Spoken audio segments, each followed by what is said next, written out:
नमस्कार, जनहित में आप सभी का स्वागत है और मैं हूं आपके साथ गरिमा वाजपेयी। आज बात करेंगे माह रमजान मां का क्यों अपमान की।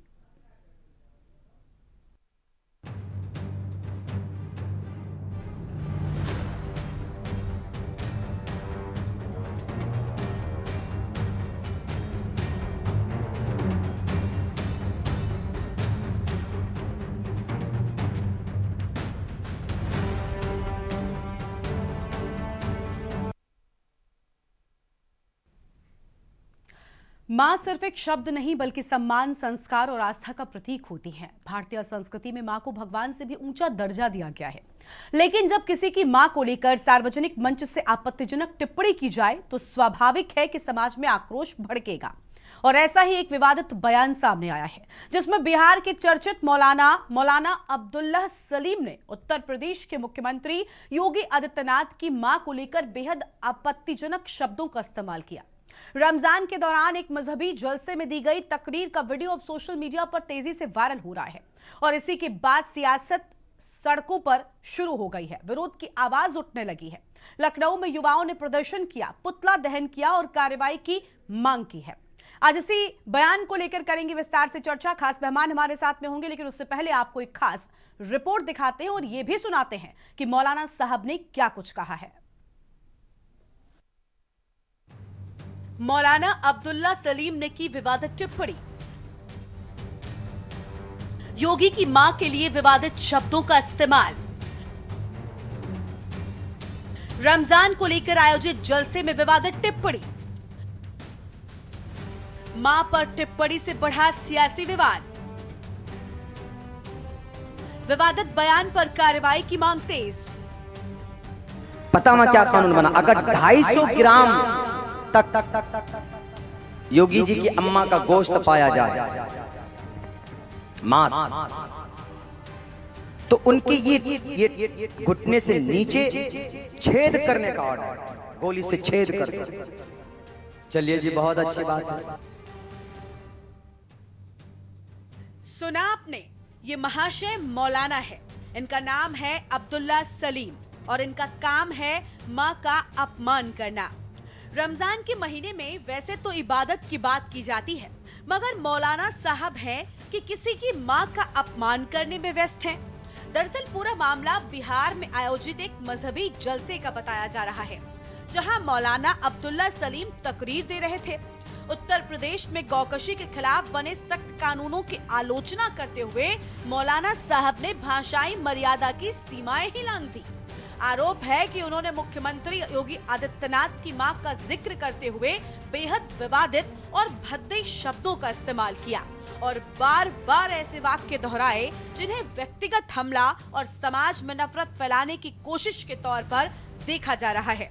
इस बयान का वीडियो सामने आते ही सोशल मीडिया पर तेजी से वायरल हो गया और उसके बाद ये विवाद गहराता चला गया। उत्तर प्रदेश में पता कैसा कानून बना, पूछिए दिल साहब से। दिल साहब के इलाके में जाना हुआ, अगर किसी के पास योगी जी की अम्मा का मांस, हमारे हिंदू भाई बुरा नहीं मानिएगा, आई रेस्पेक्ट योर माता जी, प्रोचितम भक्षण माम साम वैष्णव, हम आपका सम्मान करते हैं आपके अकीदे का, लेकिन आपको ये दावत भी देते हैं कि अकीदा इस्लाम से ज्यादा बेस्ट कोई अकीदा नहीं है। पता ना क्या कानून बना, अगर 250 ग्राम तक योगी जी की अम्मा का गोश्त पाया जाए, मांस, तो उनकी ये घुटने से नीचे छेद करने का ऑर्डर, गोली से छेद कर। चलिए जी, बहुत अच्छी बात है। वीडियो वायरल होने के बाद उत्तर प्रदेश की राजधानी लखनऊ में विरोध तेज हो गया। अटल चौराहे पर युवाओं और हिंदू संगठनों के कार्यकर्ताओं ने मौलाना अब्दुल्ला सलीम के खिलाफ जोरदार प्रदर्शन किया, पुतला दहन भी किया। प्रदर्शनकारियों का कहना है कि राजनीतिक मतभेद अपनी जगह है, लेकिन किसी की मां को निशाना बनाना पूरी तरीके से अस्वीकार्य है। देखिए, जैसा कि अभी आप लोगों ने देखा होगा कि एक वीडियो के माध्यम से बिहार का मौलाना सलीम, जो कि उत्तर प्रदेश के मुख्यमंत्री की मां के ऊपर कैसी टिप्पणी कर रहा है, मतलब मुझसे वो चीज बोली नहीं जा रही है, वो इतनी गलत बात है। आज उसके लिए आप लोगों ने सड़कों पर उतर करके उसका पुतला दहन किया है। योगी आदित्यनाथ जी की माता के ऊपर मौलाना सलीम एक है, बिहार का मौलाना सलीम चतुर्वेदी लिखता है। उसको चतुर्वेदी लिखने का अधिकार किसने दिया? और उसने टिप्पणी की कि उनकी माता का मांस खाया जाए। उसके शब्द थे कि 250 ग्राम मांस भी अगर मिल जाए तो गौ मांस को माता के मांस से जोड़ा गया। उनकी माता जो अति वृद्ध और जीर्ण अवस्था में है, हम उनके सम्मान में यहाँ खड़े हुए हैं।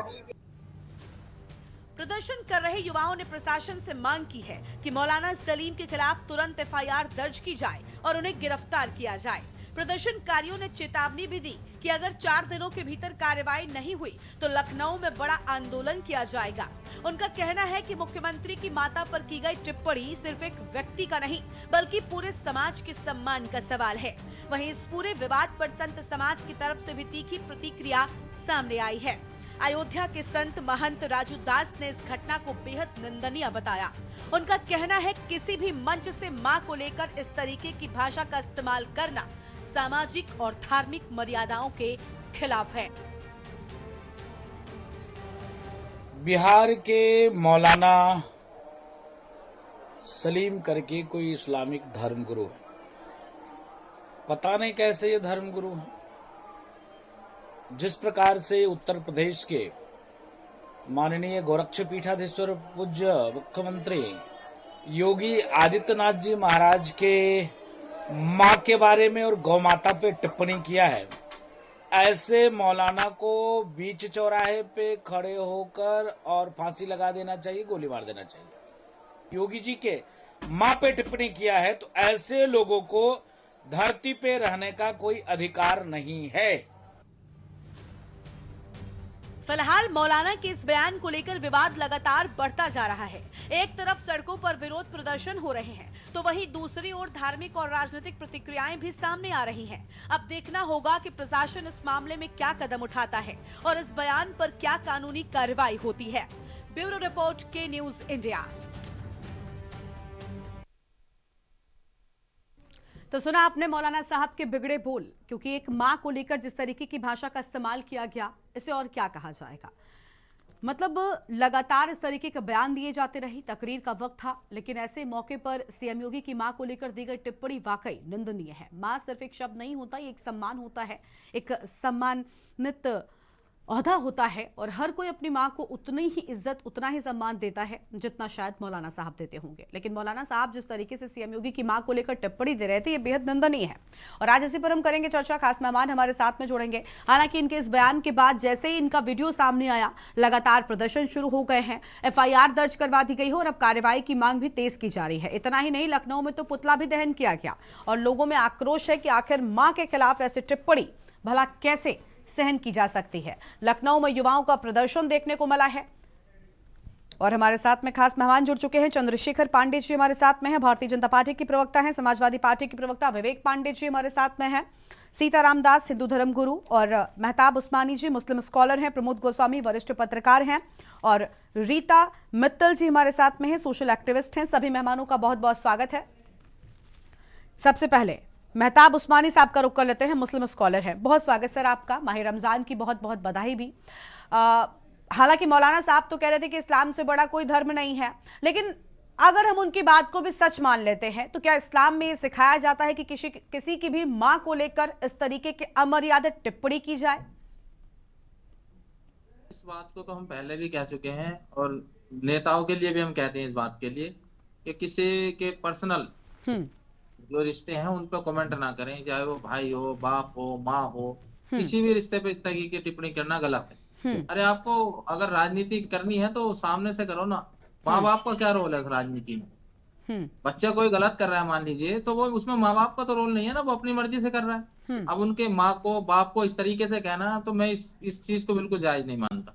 और अभी मैंने टिप्पणी सुनी भी नहीं पूरी, क्या कहा है उन्होंने, थोड़ा सा मुझे बताएंगे जरा डिटेल में। मौलाना साहब की ये टिप्पणी है, मतलब ऐसे शब्दों का इस्तेमाल किया गया है जिनको मैं शायद दोहराना भी नहीं चाहूंगी। हम अपने रिपोर्ट में सुनाया, हम आपको फिर से भी सुनाने का प्रयास जरूर करेंगे, लेकिन जो भाषा इस्तेमाल की गई वो पूरी तरीके से गलत है।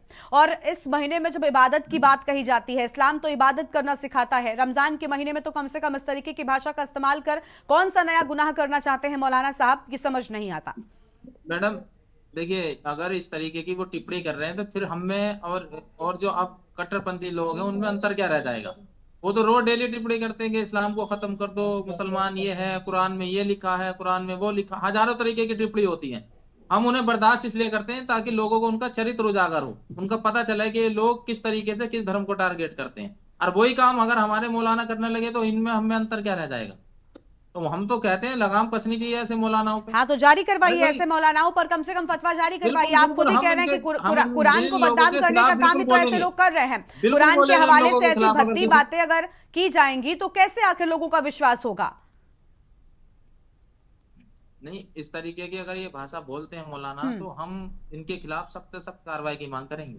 ठीक है भाई हमें इनमें अंतर क्या है, फिर कट्टरपंथियों पर हमें अंतर क्या रह जाएगा। जो देश में माहौल बना हुआ है, जो डेली मुसलमानों को गाली देते हैं, जो डेली मुसलमानों की माँ बहन बेटियों को छेड़ते हैं, जो डेली मुसलमानों को मॉब लिंचिंग के नाम पे मारते चलिए हैं, सर, फिर उनमें लौटेंगे हमें आपके अंतर क्या पास रह में, जाएगा। लौटेंगे आपके पास में। और मेहमान हमारे साथ में लगातार बने हुए हैं। सीताराम दास जी हमारे साथ में हैं, हिंदू धर्म गुरु हैं। बहुत स्वागत सर आपका। सीताराम जी, क्या कहना चाहेंगे सीएम योगी की माता जी को लेकर जो अभद्र भाषा का इस्तेमाल किया गया मौलाना साहब की ओर से? हालांकि मेहताब साहब तो कह रहे हैं कि बिल्कुल नहीं ऐसा होना चाहिए, लेकिन अगर ऐसी गलती एक मौलाना की ओर से की जा रही है तो आप एक्शन लीजिए, आप फतवा जारी करवाइए, वरना बाकी आम लोगों पर तो ये मौलाना जल्दी से जल्दी फतवा जारी कर देते हैं। अब इन पर कौन फतवा जारी करेगा, इनके ऊपर कौन एक्शन लेगा?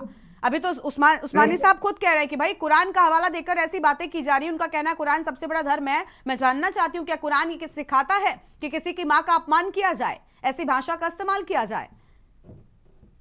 निश्चित रूप से जो मौलाना अब्दुल्ला सलीम कठमुल्ले का जो वक्तव्य योगी आदित्यनाथ जी के प्रति आया है वह शर्मसार कर देने वाली है। मातृदेवो भव, पितृदेवो भव, आचार्य देवो भव। माता तो देवता से भी अधिक सम्मान दी जाती है। आप ऐसे माँ के ऊपर इस प्रकार का अभद्र टिप्पणी करना, इतनी घृणित मानसिकता को प्रदर्शित करने का काम किया।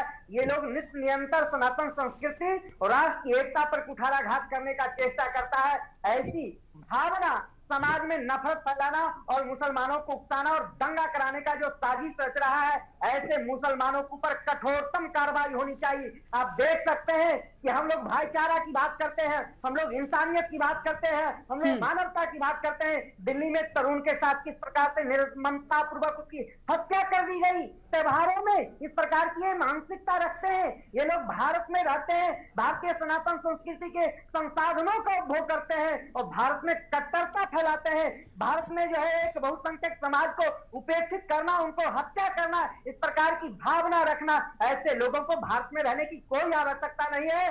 कठोरतम कानून आना चाहिए।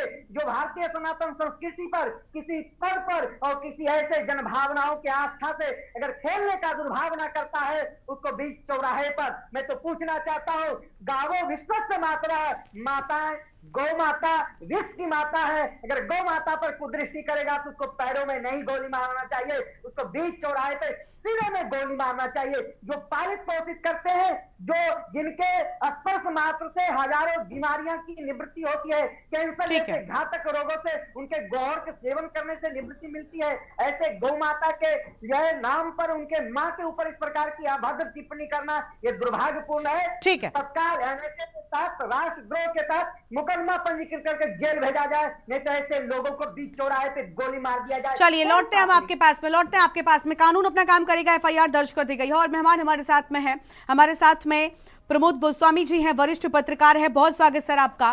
प्रमोद जी, देखिए राजनीति अपनी जगह, मतभेद हो सकते हैं, हमें अलग अलग राजनीतिक शख्सियतों में हम देखते हैं कि अलग अलग विचारों के चलते अलग अलग बयान सामने आते हैं, लेकिन मर्यादाएं भूल जाएं, सीमाएं लांघ जाएं, ये कैसे ठीक ठहराया जा सकता है? मौलाना साहब के जो बिगड़े बोल हैं, क्या लग रहा है कि अब इन पर सख्त एक्शन होगा? क्योंकि लखनऊ में तो युवाओं का गुस्सा हमने साफ तौर पर देख लिया है।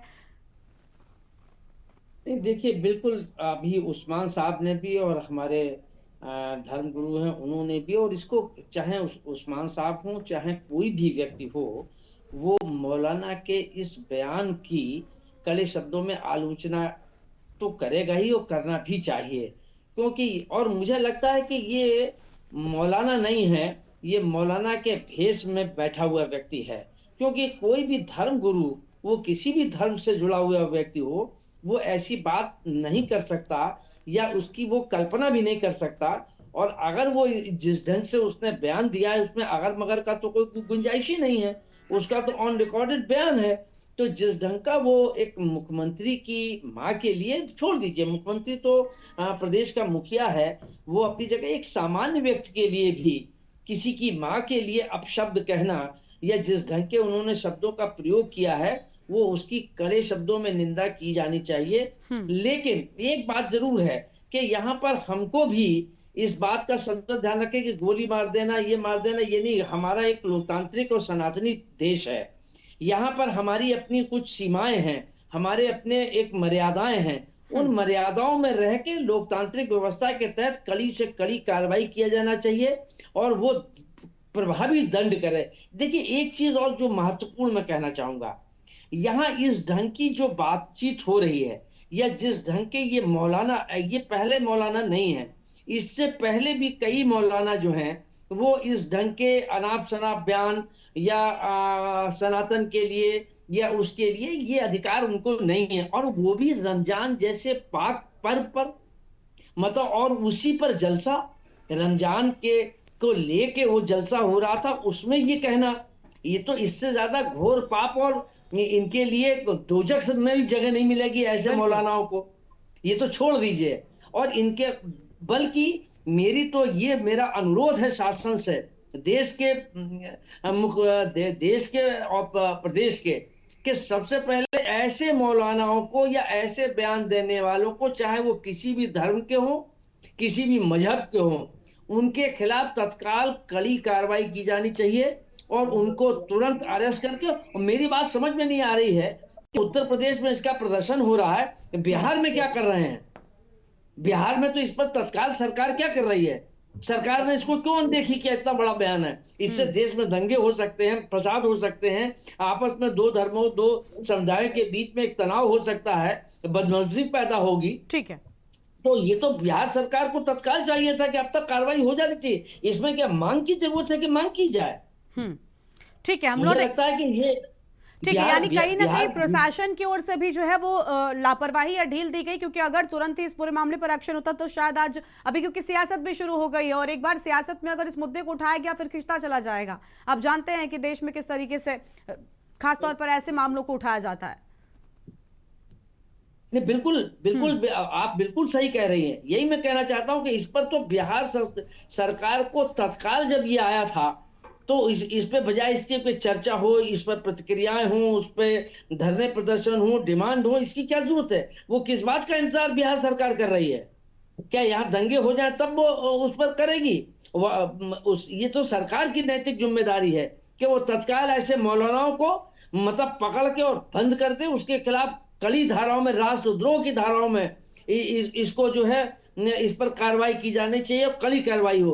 वरना अगर ये परंपरा रहेगी, अगर इस पर सख्त कार्रवाई नहीं होगी तो फिर ये वैसे ही मतलब एक समाज में एक बेबनस्ता, समाज में कहीं ना कहीं एक दूरियां बढ़ रही हैं। इसको सरकार की जिम्मेदारी है कि वो ऐसे लोगों पर प्रभावी अंकुश लगाए और इन पर तत्काल कार्रवाई करके तुरंत निर्णय भी आए। न्यायिक प्रक्रिया भी शीघ्र होनी चाहिए। ठीक है, यानी देरी नहीं होना चाहिए, जल्द आप अगर एक्शन लेंगे तो कहीं ना कहीं एक खास नजीर भी पेश होगी और उसके बाद चीजें हो सकता है कि स्थिति जो है वो नियंत्रण में आ सके। ठीक है, लौटेंगे आपके पास में और मेहमान हमारे साथ में लगातार बने हुए हैं। हमारे साथ में चंद्रशेखर पांडे जी हैं, भारतीय जनता पार्टी के प्रवक्ता हैं। बहुत स्वागत सर आपका।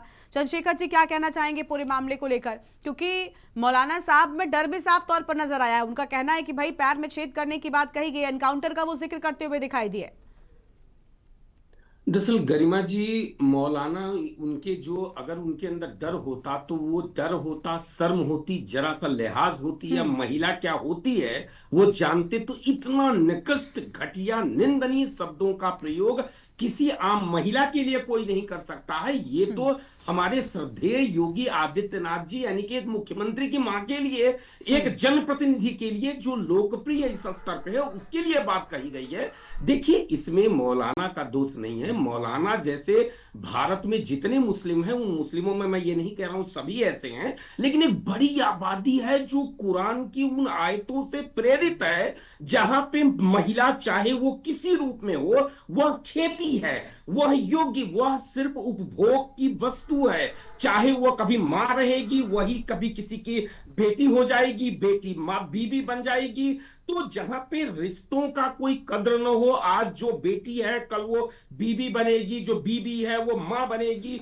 जहां रिश्ते चंद्रशेखर जी, हम बयान पर चर्चा करें, हम बयान पर, और नफरती चर्चा का कोई मतलब नहीं है, हम चाहते हैं आप बयान पर रहें जी। हाँ। देखिए, मैं आपको गरिमा जी स्पष्ट कर दूं कि जो मैं बोल रहा हूं बयान से रिलेटेड है, क्योंकि नहीं, यह इनकी हम किसी भी धर्म को लेकर क्या उसमें कहा गया, हमें इस पर चर्चा ही नहीं करनी। आज विषय वो नहीं, आज सिर्फ इस बयान को लेकर हम चर्चा कर रहे हैं, इसलिए हम चाहते हैं कि इस चर्चा को आप और ज्यादा नफरत से न भरें। जी, मैं नफरत से नहीं भर रहा हूं, मैं बुद्धिमत्ता के साथ भर रहा हूं कि इस पूछेंगे आप जरा, इन्होंने पहले मुस्लिम समाज में जितने मदरसे हैं उन सारे मदरसों में मौलवियों को यह समझाया जाए कि भाई औरतों का सम्मान किया जाता है। जैसे इनके यहाँ ये अभी एक जुमला छोड़ देंगे कि औरतों की माँ की जन्नत है, यह कहने की बात न हो। अगर एक भी मौलाना अगर ये बात समझ ले तो कभी इस तरह की हरकत नहीं करेगा, ना वो मोदी जी की माँ को गाली देगा, ना योगी जी की माँ की गाली देगा। क्योंकि अगर माँ तो माँ होती है ना, इवन देन अगर गाय को भी हम माता कह रहे हैं तो वह माँ हो जाती है, किसी की भी माँ होती और दूसरा मौलाना साहब के बयान में साफ तौर पर था, उनका भाव कुछ भी रहा हो, जिन शब्दों का उन्होंने इस्तेमाल किया, जो कहने की कोशिश उन्होंने की, वो साफ तौर पर समझ में आती है। सुनने वाले बेवकूफ थोड़ी ना बैठे हैं। खैर, लौटेंगे हम आपके पास में। विवेक पांडे जी कुछ कहना चाह रहे हैं, मुझे लगता है समाजवादी पार्टी के प्रवक्ता है। सर, क्या कहना चाहेंगे? माँ किसी की भी हो, आप राजनीतिक मतभेद या फिर विरोध दर्ज कराइए, लेकिन शब्दों की सीमाएं नहीं लांघी जा सकती। इस बात से मुझे लगता है आप भी सहमत होंगे। इस बयान को लेकर आपकी क्या राय है? गरिमा जी, मंच पे उपस्थित जितने भी पहले तो सम्मानित पैनलिस्ट हैं, विशेषकर हमारे धर्मगुरु बैठे हैं, सभी को मेरा विशेष प्रणाम। रमजान चल रहा है, रमजान के लिए यहाँ मेहताब जी बैठे हैं, उस्मानी जी, उनको भी बहुत बहुत बधाई, और सभी दर्शकों को आपके विशेष नमन करता हूँ और अपनी बातों को अभिव्यक्त करूंगा। देखिए, ये वास्तविकता है कि चूंकि अब बात यहाँ पे इस्लाम की आ गई, कुरान की आ गई। एक बार एक व्यक्ति ने पैगंबर से पूछा कि मेरे अच्छे व्यवहार का सबसे बड़ा हकदार क्या है, तो पैगंबर ने 3 बार माँ कहा और चौथी बार कहा कि तुम्हारे पिता। तो माँ की व्याख्या किसी भी धर्म ग्रंथ, किसी भी शास्त्र में अगर देखा जाए तो मुझे लगता है एक सर्वश्रेष्ठ स्थान के माध्यम से प्रदर्शित की गई है, जिसको कि समझने में जो लोग नाकाम है उन्हें धर्म पद को धारण ही नहीं करना चाहिए और समाज को ऐसे लोग को स्वीकार भी नहीं करना चाहिए, पहली बात। दूसरी बात, सबसे बड़ी बात यह आश्चर्य होता है देखकर कि इतने घटिया बयान के, निंदनीय बयान के बाद, चाहे वो बयान, मैं हमेशा, देखिए, समाजवादी पार्टी हमेशा कंडेम करती है कि हम किसी भी परिवार को, किसी के परिवार को ना कभी टारगेट करते हैं, ना हमारी पार्टी का ये शिष्टाचार रहा है। ये बात और है कि दूसरे राजनीतिक दलों ने हमारे राजनीतिक दल के परिवारों को कई बार अपमानित करने का प्रयास किया, आलोचित करने का प्रयास किया, लेकिन हमने कभी उस परंपरा का अनुपालन नहीं किया और ना ही हम इस राजनीतिक मर्यादा की लकीर को लांघना पसंद करते हैं। हाँ। जब आपके पास शब्दकोश की कमी होती है, शब्दों की कमी होती है, तर्क समाप्त हो जाते हैं, तब आप ऐसे घटिया बयान देके स्वयं को स्थापित करने का प्रयास करते हैं। मुझे लगता है कि सबसे पहले समझने वाली बात, दोनों जगह भाजपा की सरकार। पहली बात, इस मौलाना ने बयान दिया, उसके बाद भी ये खुला घूम रहा है। आश्चर्य की बात ये होती है देख करके, क्या ये योगी जी को अपमानित करने का प्रयास किया जा रहा है भाजपा के संगठन के माध्यम से? इस बात को पहले सुनिश्चित करिए, क्योंकि दोनों जगह भाजपा की सरकार है, ये भी चीज देखिए। विवेक जी, मुझे बहुत अच्छा लगा। आप यकीन मानिए, मैं बहुत आश्चर्यचकित हूं कि आप समाजवादी पार्टी के प्रवक्ता हैं और इतने अच्छे ढंग से आपने अपनी बात रखी है, और कम से कम ऐसे मामलों में राजनीति नहीं की, क्योंकि मुझे कुछ और उम्मीद थी, शायद आप कुछ और बोलेंगे, आप राजनीतिक मतभेद के माध्यम से अपनी बात रखने का प्रयास करें। लेकिन जो आपने कहा, और माँ का दर्जा किस तरीके से इस्लाम में भी समझाया गया है, उसका आपने जिक्र किया, मुझे लगता है लोगों को ये समझना चाहिए कि आप विरोध दर्ज कराइए, लेकिन कम से कम ऐसा तो मत कीजिए। लौटेंगे हम आपके पास। हाँ, जब आपके पास शब्द समाप्त हो जाते हैं, मुद्दे समाप्त हो जाते हैं, उद्देश्य समाप्त हो जाते हैं और धर्म का आपको ज्ञान नहीं होता, जिसको धर्म का थोड़ा भी ज्ञान होगा ना, वो माँ का अपमान नहीं करेगा, चाहे किसी की माँ। ठीक है, चलिए विवेक जी, हम लौटते हैं आपके पास में, और मेहमान हमारे साथ में जुड़े हुए, चर्चा को आगे बढ़ाएंगे। एक छोटे से ब्रेक के लिए यहाँ पर रुक रहे हैं, फौरन लौटते हैं।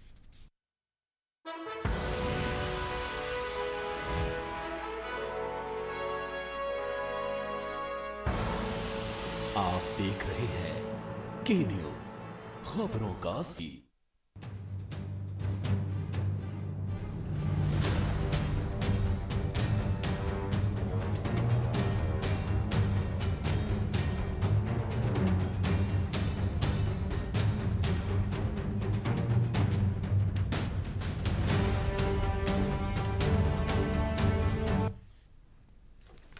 ब्रेक के बाद आप सभी का स्वागत है। खास मेहमान हमारे साथ में लगातार बने हुए, वापस अपनी चर्चा का रुख कर लेते हैं, लेकिन उससे पहले एक दर्शक हमारे साथ में जुड़ चुके हैं, गिरीश शुक्ला जी। बहुत स्वागत सर आपका, क्या राय है आपकी? ये कहना चाहता हूँ कि धार्मिक नेता होने के नाते आदमी अपने धर्म के क्षेत्र की बात कर सकता है, दूसरे के लिए कोई बात नहीं कर सकता। उसे अधिकार ही नहीं है कि वो दूसरे धर्म मतलबियों के बारे में कुछ बोले, तो उसका अधिकार भी नहीं है। मैं देश के मुख्यमंत्री साहब अमित शाह जी से अनुरोध करता हूँ, जहाँ कहीं भी वो हमारी आवाज सुने, के न्यूज चैनल पर दिखाई गई इस घटना का तुरंत संज्ञान लेते हुए अपने सीबीआई इंस्पेक्टर को बोले कि डाउनलोड करो कैसेट को, और इसके बाद तुरंत छापा मार करके इस आदमी को अरेस्ट करें। ये देश के खिलाफ साजिश की जा रही है, क्योंकि अब वहां पर सत्ता परिवर्तन हो रहा है बिहार में, वहां सत्ता इस समय है नहीं, फायदा उठाया जा रहा है देश के खिलाफ और देश में दंगे कराने की साजिश रची गई है। इस पूरे जो भी षड्यंत्र करने वाले हैं, ये पूरा ग्रुप है, इस ग्रुप के बारे में जांच पड़ताल करके इनको तुरंत दिल्ली ले जाइए अरेस्ट करके, और इन पर दिल्ली में मुकदमा चलाइए और कहीं नहीं। ये आदमी साजिश रचा है देश के खिलाफ में। आप सावधान होकर हमारी बात सुने और हमारी प्रार्थना को स्वीकार करते हुए तत्काल प्रभाव से आधा घंटे में एक्शन कराएं, क्योंकि आप चाहे हरिद्वार में हो चाहे कहीं भी हो, लेकिन इस सत्ता पर एक्शन कराएं। आपको उत्तरदायित्व, ये देश का अपमान नहीं है, देश के अंदर दंगा कराने की साजिश हो रही है। धन्यवाद। बहुत शुक्रिया सर आपका अपनी राय रखने के लिए। वापस अपने मेहमानों का रुख कर लेते हैं। खास मेहमान हमारे साथ में लगातार बने हुए, सीताराम दास जी को हम सुन चुके हैं और मेहमान भी हमारे साथ में है। हमारे साथ में हमारे संवाददाता मनीष तिवारी लगातार लखनऊ से बने हुए हैं। बहुत स्वागत मनीष आपका भी। मनीष, पूरी जानकारी क्या है? लखनऊ में हमने देखा कि जोरदार प्रदर्शन हुआ है, युवाओं की ओर से नाराजगी है और साफ तौर पर यह भी कहा गया कि अगर कार्रवाई नहीं होती है तो यह आंदोलन या फिर ये जो नाराजगी है ये बढ़ता हुआ नजर आएगा।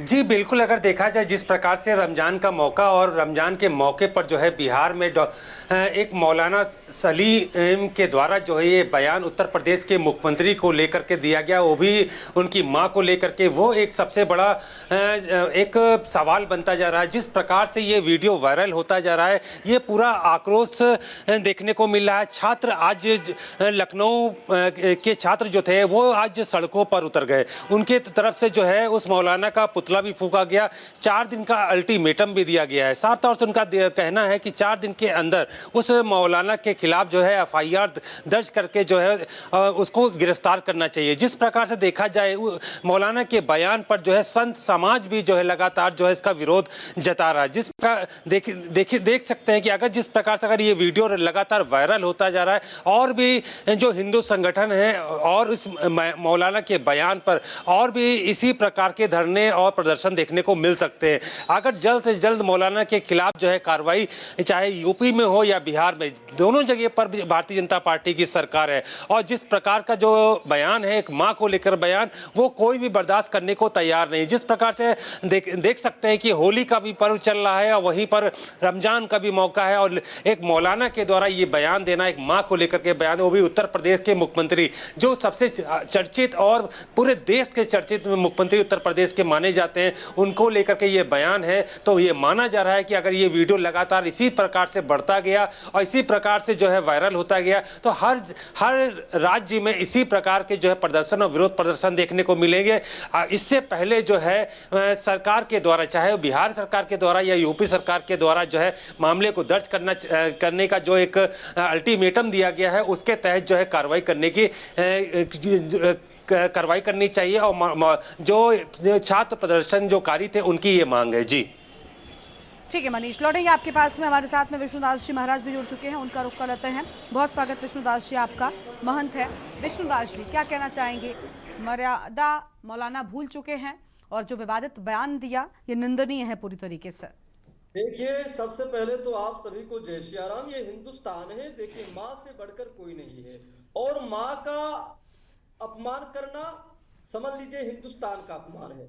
उत्तर प्रदेश के मुखिया योगी आदित्यनाथ जी की जो माँ है वो हमारी लोगों की भी माँ है, सबकी माँ है। माँ तो माँ ही होती है और माँ के विषय में अगर कोई भी धर्मगुरु हो, चाहे मौलाना हो चाहे अन्य कोई हो, इस तरह बयान का मैं निंदा करता हूँ और मैं ऐसे लोगों को मौलाना नहीं कहता हूँ। अगर ऐसे मौलानों के अंदर ज्ञान होता तो नबी जी के बारे में उनको सुनना चाहिए, नबी जी के बारे में जानना चाहिए। नबी जी थे एक बूढ़ी माँ उनके ऊपर रोज डालती थी कचरा, वो कभी कुछ नहीं बोली। जब वो एक दिन कचरा नहीं पड़ा तो जब वो गए तो किसी से पूछे क्या हुआ, आज एक बूढ़ी माता जी रहती थी, वो कचरा डालती थी, बोली आज वो बीमार है, तो उनको देखने के लिए गए। तो कहने का मतलब इस्लाम में, कुरान में कहीं पर भी इस तरह का शब्द का उल्लेख नहीं है, मगर जो जिहादी विचारधारा के लोग हैं वो मनमुखी के द्वारा वो उन्होंने लिखा, और इस तरह कट्टरपंथी जिहादी जो होते हैं ये अपने माँ को भी गाली दे सकते हैं, उत्तर प्रदेश के मुखिया भगवाधारी सन्यासी के माँ को भी उल्टा सीधा बोल सकते हैं। ऐसे मौलानों को तो मौलाना कहना ही बंद कर दीजिए, ऐसे लोग राक्षस होते हैं। अपने माँ को गाली देते हैं तो वो आदत बन जाता है, तो दूसरों को भी गाली देते हैं, दूसरे के माँ बहन को गाली देते हैं। तो ऐसे मौलाना भूल चुके हैं कि राज किसकी है। उत्तर प्रदेश योगी का राज है और बिहार में उसने बोला, उसकी हिम्मत होती अगर आज यहाँ उत्तर प्रदेश में बोलता तो अगले तो वो राम राम सत्य हो जाता। अगर कोई इस्लाम के खिलाफ बोले तो हिंदुओं को मारा जा रहा है। उदयपुर राजस्थान कन्हैया लाल का हत्या हुआ, ये सबको मालूम है। तो ऐसे कट्टरपंथी जिहादी विचारधारा के लोग हिंदुस्तान में रह करके दंगा कराना चाहते, समाज को तोड़ना चाहते, समाज में नफरत फैलाना चाहते। ऐसे मौलानों को हिंदुस्तान में कोई जगह ही नहीं होनी चाहिए। ऐसे लोग इस्लाम के धर्मगुरु नहीं है। ऐसे लोगों को मार मार के इस्लामाबाद पाकिस्तान भेज देना चाहिए। ऐसे मौलानों पर हमको, ऐसे मौलानों पर बहुत आक्रोश आ रहा है कि बताइए उत्तर प्रदेश के मुखिया योगी आदित्यनाथ जी के माँ के बारे में इतना अभद्र भाषा, हमारी गौ के बारे में टिप्पणी करना, इनकी हिम्मत कहां से आई? सनातन के खिलाफ बोलने की हिम्मत कहां से आई? उत्तर प्रदेश के मुखिया योगी आदित्यनाथ जी के माँ के विषय में इनकी बोलने की औकात कहां से आई? ये किस तरह बोल रहे हैं? ऐसे लोगों की तो जमान काट लेनी चाहिए। ऐसे लोग को जमान जब काटा जाएगा। ठीक है, लौटेंगे आपके पास में, कानून में जो नियम है उसके हिसाब से कार्रवाई की जाएगी। अब लगातार एफआईआर भी दर्ज करा दी गई है। प्रमोद गोस्वामी जी का एक बार फिर से रुख कर लेंगे। स्वागत सर, एक बार फिर से आपका। प्रमोद जी, क्या कहना चाहेंगे, क्योंकि आपने कहा कि इस पूरे मामले पर जल्द से जल्द एक्शन होना चाहिए था, क्योंकि इस पूरे मामले में भड़काऊ भाषण है, भड़काऊ बयान है, विवाद बढ़ सकता है, सांप्रदायिक विवाद बढ़ सकता है, और नहीं चाहिए कि ऐसे रमजान के मौके पर कम से कम इस तरीके की कोई भी चर्चा हो। मौलाना साहब जो कहना चाह रहे थे गौकशी की, क्योंकि चर्चा हो रही थी, लेकिन उसके बाद उन्होंने जिन शब्दों का इस्तेमाल किया वो सीधे तौर पर व्यक्तिगत टिप्पणी के तौर पर देखा जा रहा है, और उनका कहीं ना कहीं मतलब भी, उन्होंने एक तीर से जो दो शिकार करने का प्रयास किया है उसे आम जनता ने समझ लिया है। आपको लगता है कि अब ये मौलाना साहब को भारी पड़ेगा? नहीं, भारी पड़ेगा नहीं पड़ेगा ये सवाल नहीं है, इस पर भारी पड़ना ही चाहिए। जिस ढंग का उन्होंने बयान दिया है इस पर कोई रियायत नहीं होनी चाहिए, या इस पर किसी प्रकार की ढील नहीं होनी चाहिए, इस पर तुरंत सख्त होना। और देखिए, मेरा तो मानना है कि ये मौलाना है ही नहीं, ये धूर्त है, ये मौलाना नहीं है।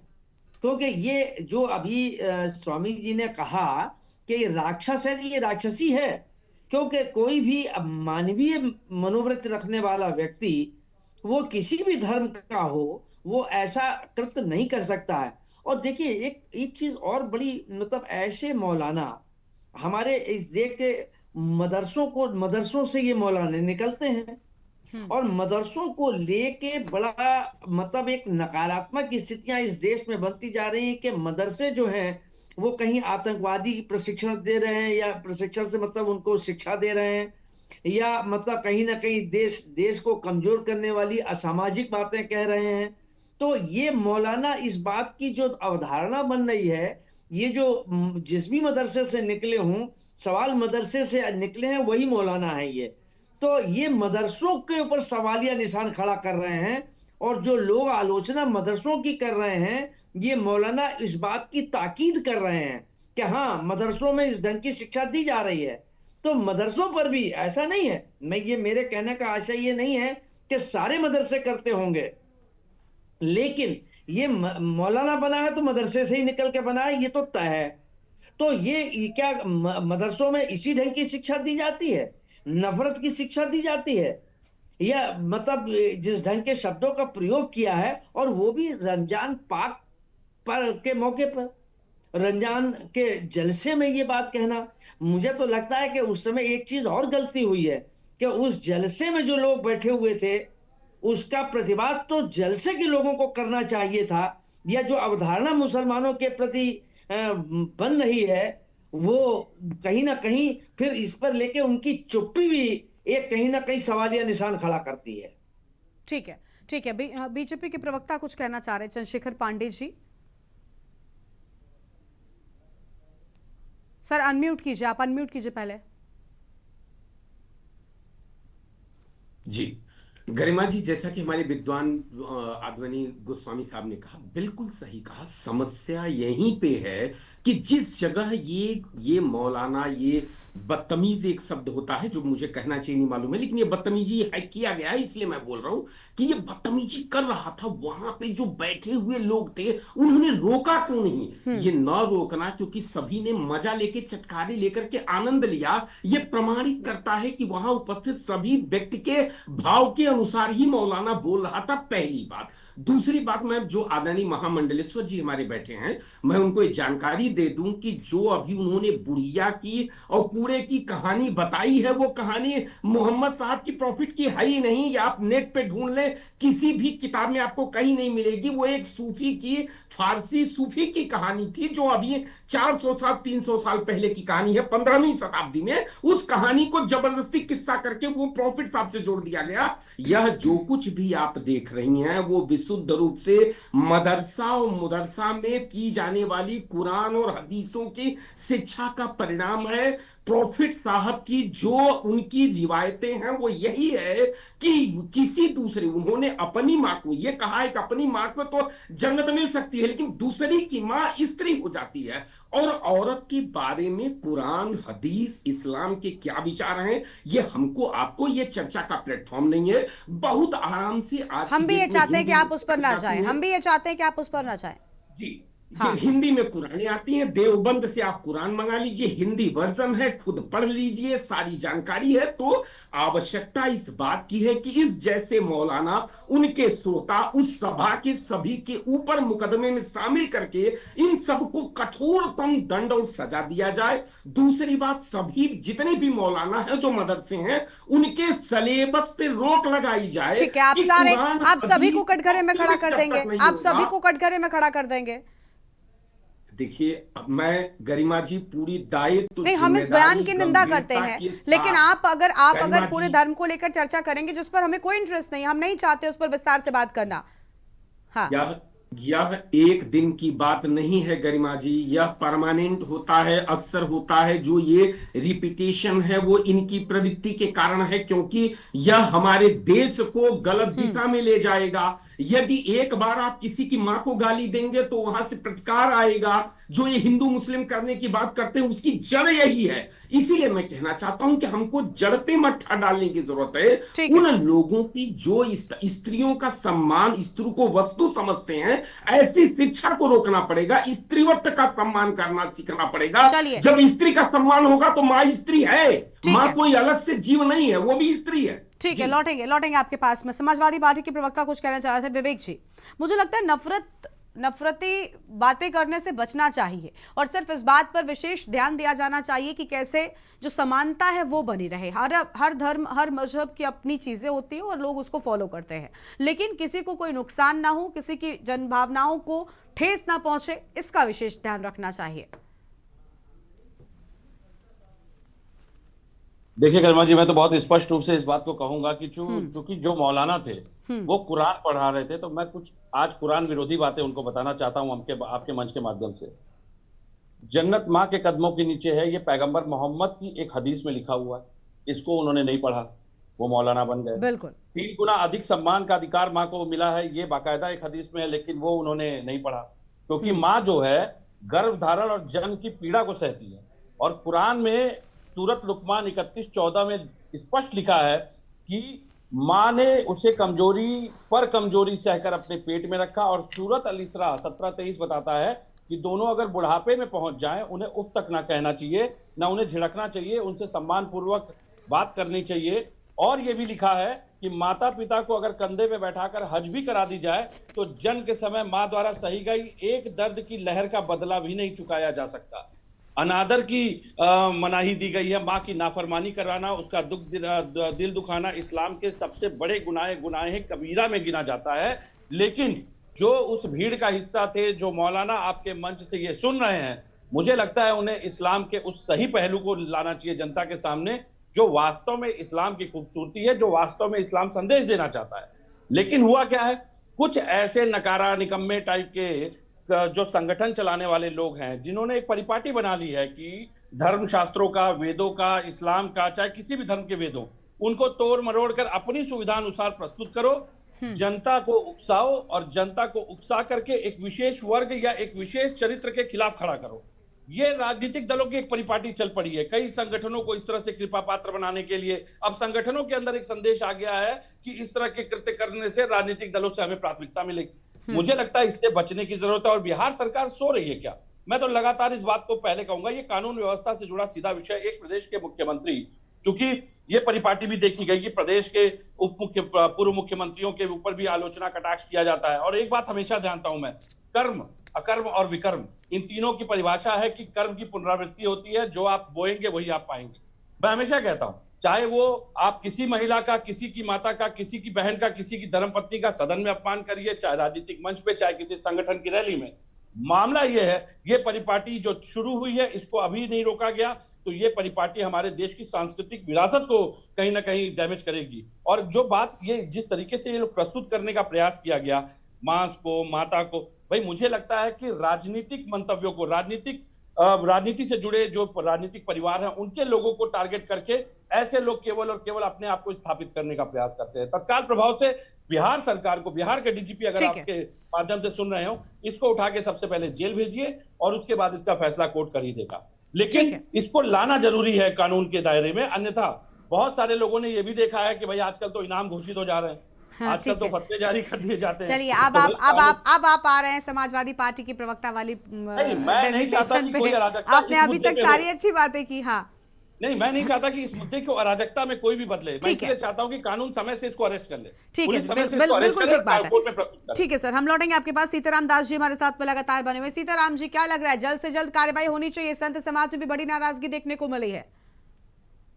निश्चित रूप से तत्काल प्रभाव से राष्ट्रद्रोह के तहत मुकदमा पंजीकृत करके कठोरतम कार्रवाई होनी चाहिए। मैं तो ये मांग करूंगा कि एक दो ऐसा नजीर बने, इस प्रकार के कट्टरता समाज में जो नफरत फैलाना, समाज में दंगा कराना, देश को डेमोग्राफिक चेंज करना और देश के इस्लामिक कंट्री बनाने का जो शरीयत से चलाने का जो दुस्साहस कर रहे हैं, ऐसे सभी लोगों को चिन्हित करने की आवश्यकता है। उसके ऊपर कठोरतम कार्रवाई करने की आवश्यकता है। ऐसे दो चार नजीर अगर चौराहे के बीच में ऐसे जो है घृणित मानसिकता के लोगों को बीच चौराहे पे गोली मार दी जाए तो ये नजीर जो है समाज में जाएगा। कभी कोई भी इस प्रकार का दुस्साहस नहीं करेगा, किसी जनभावनाओं के, किन्हीं के आस्थाओं से और किन्हीं की संस्कृति से कुठाराघात करने का कोई दुस्साहस नहीं करेगा। इसलिए इस प्रकार का जो है नजीर देना बहुत ही जरूरी।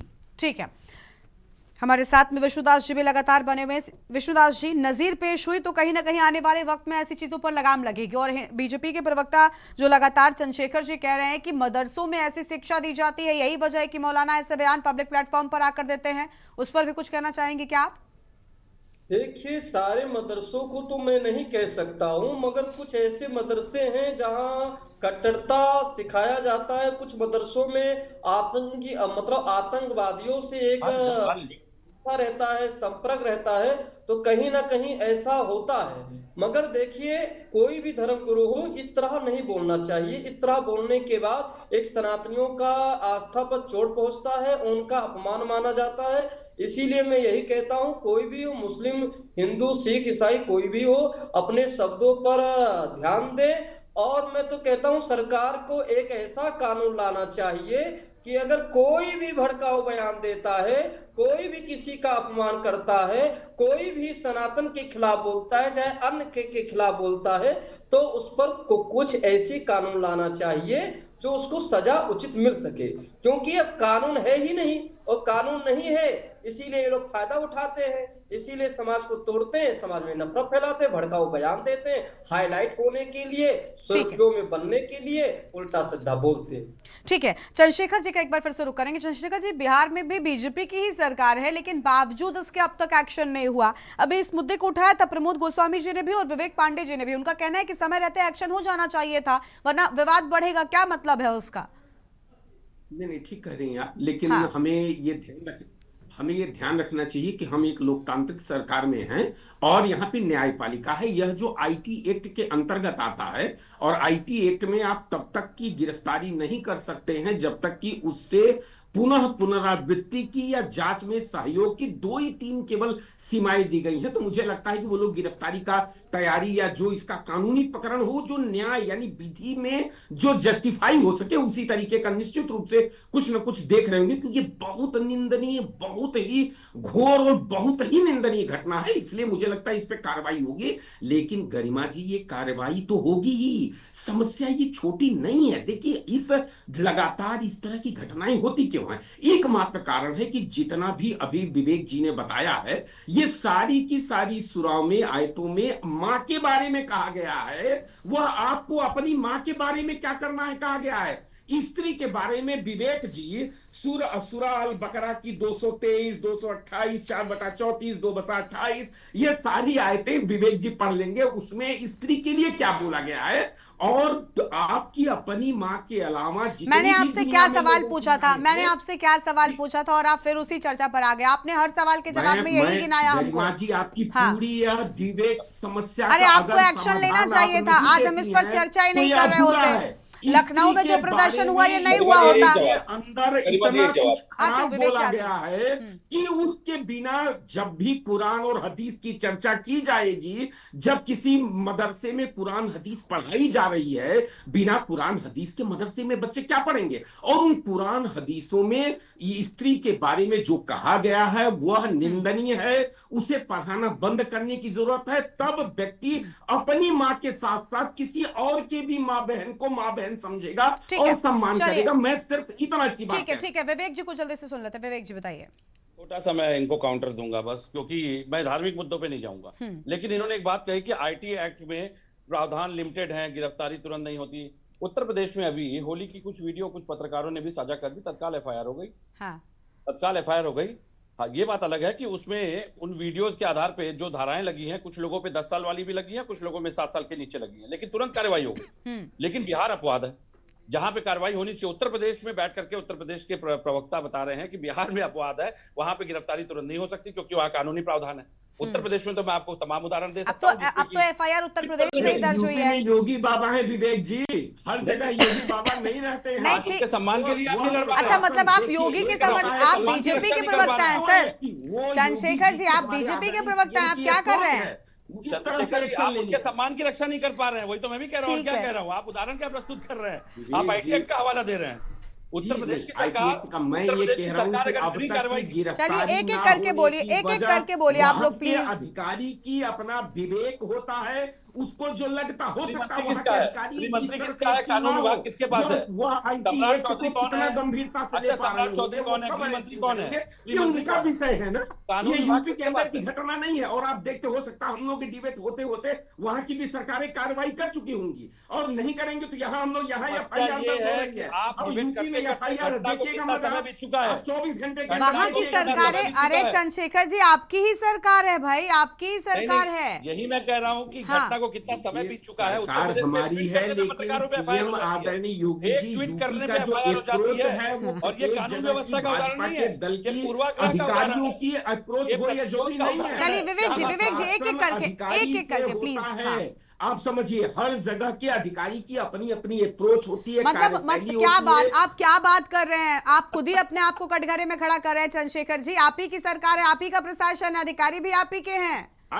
देखिए, जैसा कि मैं गरिमा जी, मैं फिर स्पष्ट कर दूं कि वहां के अधिकारी आईटी एक्ट के किस धारा में लेते हैं, अब तक वो अरेस्ट क्यों नहीं किए, और वो जो करेंगे। अरे क्या कानून अलग अलग है? यूपी और बिहार के लिए कानून अलग कब से बने? यूपी और बिहार के लिए अलग कानून है क्या? तो ये कहते बड़ा अन्याय हो गया। अरे चंद्रशेखर जी, मैं क्यों कहूंगा?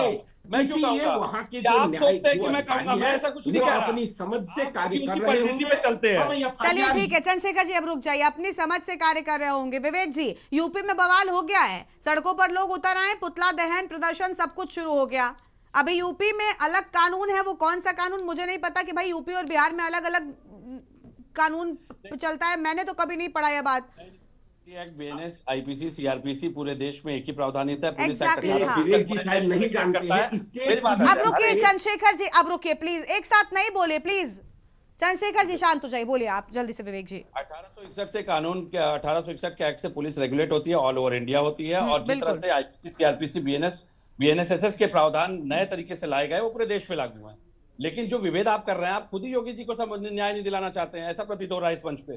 भाई आप जिस तरीके से बिहार पुलिस को डिफेंड कर रहे हैं, यहाँ पे आपको पुलिस को डिफेंड करने से बेहतर उनकी लचर कार्यवाही पे सवाल उठाना चाहिए। और ये सबसे बड़ी बात है कि वो एक सिटिंग मुख्यमंत्री हैं उत्तर प्रदेश के, उनकी माता जी को इस तरह से उदाहरण के रूप में प्रस्तुत कर रहा है, ये कहीं ना कहीं आपकी लचर शिथिलता दिखाती है। अभी आपने 2 वाक्य बहुत अच्छे कहे, अगर वो अरेस्ट होता तो मैं ऐसा बोलता, मैं तो ऐसा बोल ही नहीं रहा हूँ। मैं तो कह रहा हूं कि आप लोगों ने कार्रवाई क्यों नहीं की। देखिए कुल मिलाकर जल्द से जल्द, बिल्कुल हम यही चाहते हैं ना कि कोई भी सांप्रदायिक विवाद ना हो, सांप्रदायिक कोई भी बवाल ना हो। लखनऊ में लोग सड़कों पर आ गए पुतला लेकर, अब आप क्या चाहते हैं? क्या इस पूरे मामले को लेकर और ज्यादा विवाद बढ़ता जाए? हम तो नहीं चाहते, हम चाहते हैं जल्द से जल्द आप एक्शन लेते। अरे जिस भी धारा में जो भी कानून आपके जिस प्रदेश में चलता हो उसको मान लीजिए आपके हिसाब से, मगर एक्शन ले लीजिए।